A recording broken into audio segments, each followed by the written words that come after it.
మన ప్రభువును రక్షకుడైన యేసుక్రీస్తు వారి పేరిట మరొకసారి ప్రేమపూర్వకమైనటువంటి వందనాలు. మనలో చాలామంది కొన్ని సందర్భాలలో డైవర్ట్ అయిపోతూ ఉంటాం. ఎలా డైవర్ట్ అయిపోతూ ఉంటాం అంటే,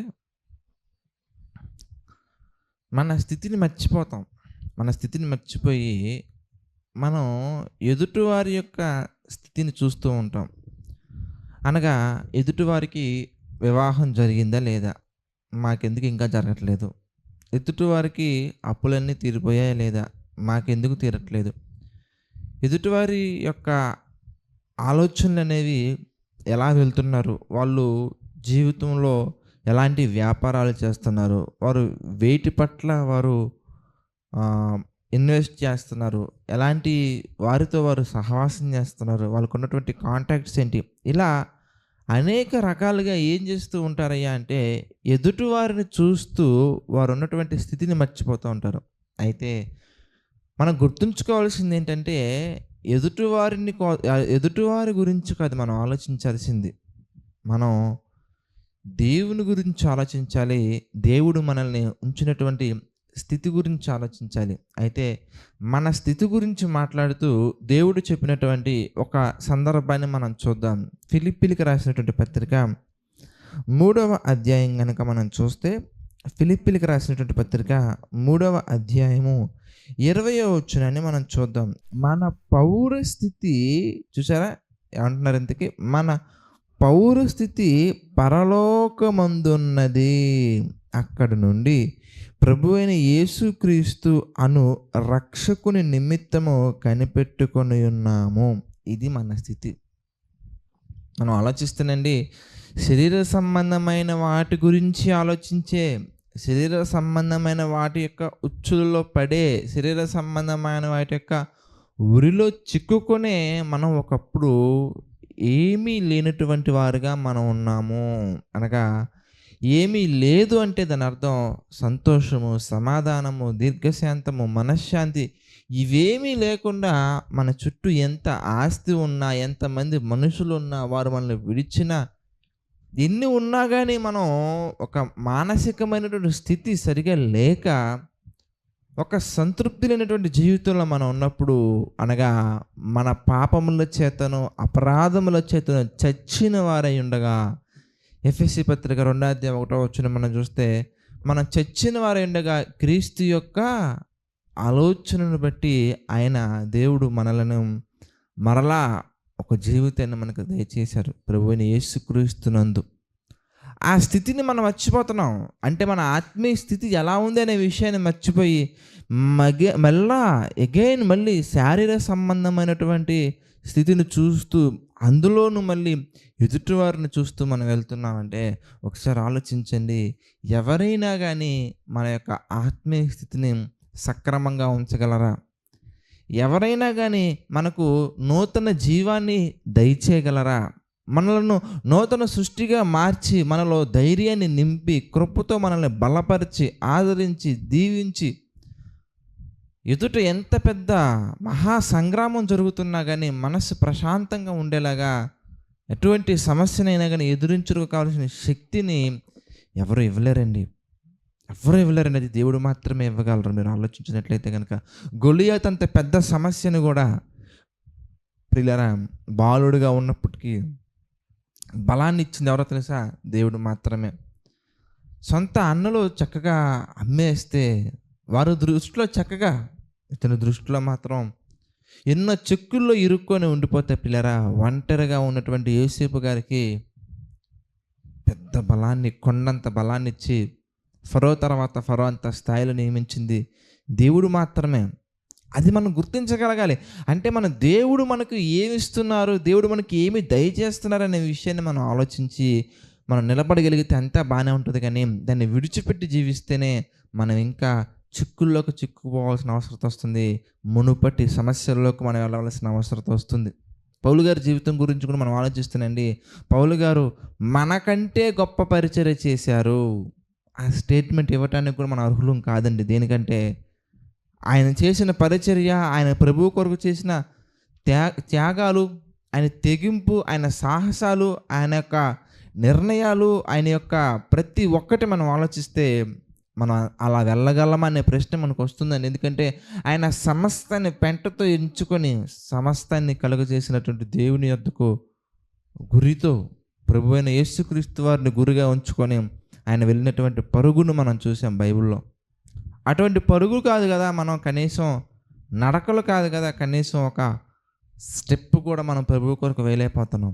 మరి మనం ఎందుకు వేయలేకపోతున్నామయ్యా అంటే, పౌలు గారు ఎందుకు అంత బలంగా వెళ్ళగలిగారయ్యా అంటే, పౌలు గారు చూసే కోణం ఎలా ఉందంటే, మన పౌరస్థితి పరలోకమందున్నదని ఆత్మీయ స్థితి గురించి ఆలోచిస్తున్నారు గనక, ఆయన అంత గొప్పగా దేవుని కొరకు బ్రతకగలిగారు. ఆయన అంత గొప్పగా దేవుని కొరకు మంచి నిర్ణయాలు తీసుకోగలిగారు. ఆయన అంత గొప్పగా దేవుని కొరకు ఏదైనా సాధించడానికి వెళ్ళగలిగారు. కానీ మనం ఏం చేస్తూ ఉంటామంటే, నిద్ర లేచిన వెంటనే ఎన్ని అప్పులు ఉన్నాయో చూసి భయపడతా ఉంటాం. నిద్ర లేచిన వెంటనే ఎంతమంది స్నేహితులు ఉన్నారా నాకని చూసి భయపడతా ఉంటాం. నిద్ర లేచిన వెంటనే నాకెవరు వాట్సాప్ మెసేజ్ చేయలేదని బాధపడతా ఉంటాం. నిద్ర లేచిన వెంటనే నా గురించి ఎవరు మాట్లాడుకోవట్లేదని బాధపడతా ఉంటాం. అంటే మన బాధలు, మన భయాలు, మన ఆందోళనలు ఇవన్నీ కూడా శాశ్వతమైనవి కాదండి. అశాశ్వతమైనవి. అల్పకాలపు ఈ జీవితంలో ఉన్న వాటిని మనం దృష్టిలో ఉంచుకొని వాటి మీద మనం ఆలోచిస్తూ ఉంటాం కానీ మన స్థితి ఎలా ఉందనేది మాత్రం మనం ఆలోచించమండి. మరి పౌలు గారి గురించి మనం ఆలోచిస్తే ప్రభువు కొరకు అంత గొప్పగా బ్రతికారు కదా! మరి పౌలు గారు ఎన్ని అపార్ట్మెంట్స్ కట్టారో మనం చూద్దాం. అంత గొప్పగా బ్రతికారు కదా! మరి పౌలు గారు ఎన్ని ల్యాండ్స్ తీసారో మనం చూద్దాం. అంత గొప్పగా బ్రతికారు కదా! మరి పౌలు గారు ఎంత రిచ్ లైఫ్ ఉన్నారో మనం చూస్తే గనక మరి ఫిలిప్పీలకు రాసిన పత్రికలోనే 4వ అధ్యాయం మనం చూస్తేనండి 12వ వచనం మనం చూద్దాం.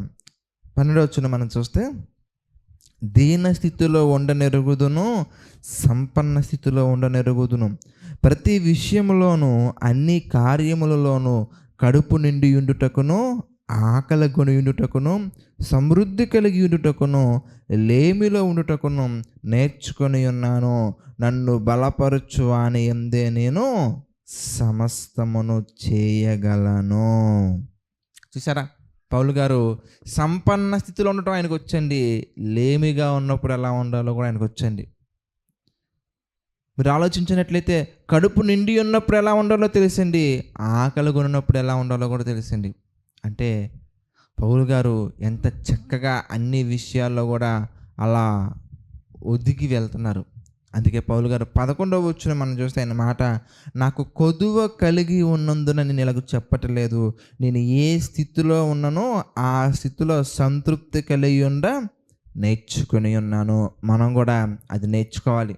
సంపన్న స్థితిలో ఉన్నప్పుడు ఒక రకమైనటువంటి మాటలు, లేమి స్థితిలో ఉన్నప్పుడు ఒక రకమైనటువంటి మాటలు, కడుపు నిండినప్పుడు ఒక రకమైన మాటలు, ఆకలి కొనినప్పుడు ఒక రకమైన మాటలు కాదండి. ఏ స్థితిలో ఉన్నా కానీ ఆ స్థితిలో ఉండటం మనం నేర్చుకోవాలి. ఎందుకంటే మనల్ని బలపరుచున్నది క్రీస్తు యొక్క కృప, దేవుని కృప, క్రీస్తు యొక్క సంపన్నమైనటువంటి జ్ఞానము, దేవుని యొక్క ఆలోచనలో మనల్ని బలంగా ఉంచగలవు. కనుక వాటి గురించి మనం ఆలోచించకుండా ఎందుకు నాకు ఈ సమస్యలు, ఎందుకు నాకు ఈ బాధలు, ఎందుకు నాకు ఈ వేదనలు, ఎందుకు నాకు ఈ ఆందోళనలు, ఇలా గనక మనం వెళ్ళినట్లయితే ప్రియులారా, మనం ఏది కూడా చేసినా దానికి ఉపయోగం ఏముండదండి.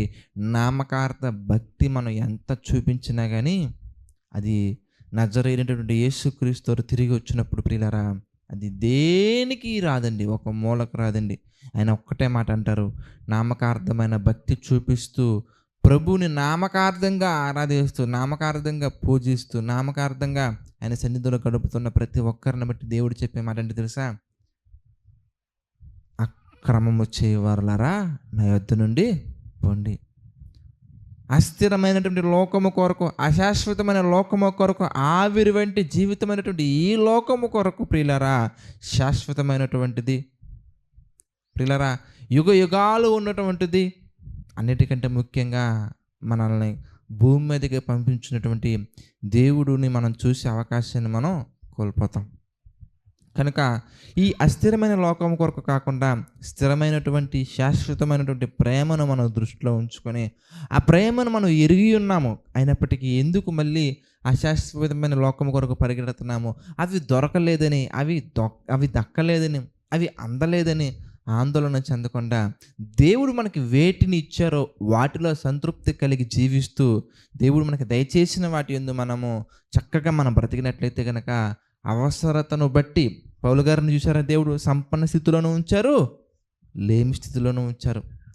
కడుపు నిండి ఉంటే ఎలా ఉంటుందో నేర్పించారు. ఆకలి కొని ఉంటే ఎలా ఉంటుందో కూడా నేర్పించారు. అన్నీ దేవుడు నేర్పించుకుంటారండి. ఎందుకంటే మనందరం కూడా దేవుని పిల్లలము కనుక దేనికైనా గానీ మనం సిద్ధపడగలగాలి. దేనినైనా గానీ మనం ఆనందించగలగాలి. అటువంటి ఆనందాన్ని దేవుడు మనకి దయచేస్తారు, నేర్పిస్తారు. కాకపోతే మనము లోకాన్ని చూడకుండా దేవుణ్ణి చూసే వ్యక్తిగా మనం ఉండాలి. మన పౌరస్థితి పరలోకమందున్నది. మన ఉద్దేశాలు, ఆలోచనలు, మన నిర్ణయాలు, మన యొక్క ప్రతి ఆలోచన కూడా పరసంబంధమైనదే ఉండాలని మనస్ఫూర్తిగా కోరుకుంటున్నాను. ఈ మాటలు ప్రతి ఒక్కరి హృదయాలు కూడా కదిలించాలని ఆశిస్తూ ప్రార్థన చేసుకున్నాను. ప్రార్థన. సకల ఆశీర్వాదములకు కారణభూతులైన తండ్రి, పరిశుద్ధుల మహోన్నతుల తండ్రి, గడిచిన కాలమంతా కూడా మీ కృపలో నడిపించారు, మీ ప్రేమలో బలపరిచారు తండ్రి. మీ చిత్త ప్రకారంగా మమ్మల్ని మా తండ్రి సిద్ధపరిచారు ప్రభువా. ఈరోజు కూడా మీ మాటలు ధ్యానించడానికి మాకు సహాయం చేశారు తండ్రి. అందుని బట్టి మీకే మహిమ, ఘనత, ప్రభావాలు చెల్లించుకుంటున్నాము దేవా. మిమ్మల్ని అందరినీ ప్రేమించండి, నడిపించండి, మీ కృపలో స్థిరంగా నిలవబెట్టండి తండ్రి. మీ యొక్క నామానికి మహిమకరంగా మేము జీవిస్తూ ముందుకు సాగే ధన్యతను తండ్రి మాకు దయచేయండి ప్రభువా. మీ చిత్తమైతే ఇంకా ఎన్నో గొప్ప కార్యాలలో మా తండ్రి మేము బలపడుతూ ఎదుగుతూ మా తండ్రి ముందుకు సాగుటకు సహాయం చేయండి తండ్రి.